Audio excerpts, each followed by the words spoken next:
Hello mga kabarya, welcome dito sa channel natin Allcoin Speed 1611. Now, usapang foreign na barya na naman tayo. Ito yung barya sa bansang Israel. Ito yung 10 agorot. Now, yung peso sa kanila sa atin is shekel. So, shekel kasi yung currency nila. Ito yung New Israeli Shekel. So, NIS, New Israeli Shekel.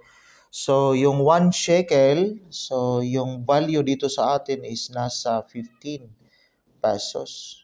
So, ito yung parang sentabo sa kanila. So, tinatawag na agurot. So, ito yung titinan natin. Baka may hawak kayo dyan. At least, mayroon tayong souvenir sa bansang Israel. So, 1 shekel. Ito yung parang sentabo. Now, ito yung value na 1 shekel, so nasa 15 peso.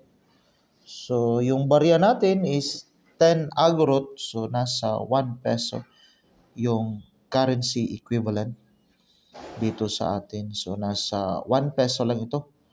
So, pero may seller tayo dito na nakita kay Carousel PH. So, ito yung tinatawag nila na menorah. Ito yung 7 candles. Yung 9 kasi yung tinatawag na Hanukkah. So, ito yung tinatawag na menorah. May seller tayo dito kay Carousel PH 3 months by magbabalot 7, 40 pesos. So, okay na yan kasi kaysa pumunta ka pa sa Israel at saka mag-collect ka sa ganitong klaseng barya. So,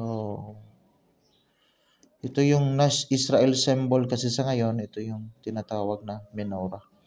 While another seller naman tayo, dito sa Carousel PH pa rin mga kabarya, 3 months ago by Mark Collections, 4 pieces, nasa 100 pesos, dalawa nag-like.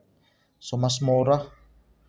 So pag apat nasa 100, nasa 25 peso bawat isa mga kabarya. So yung barya natin, ito yung 10 agorot. So maganda itong baryang ito.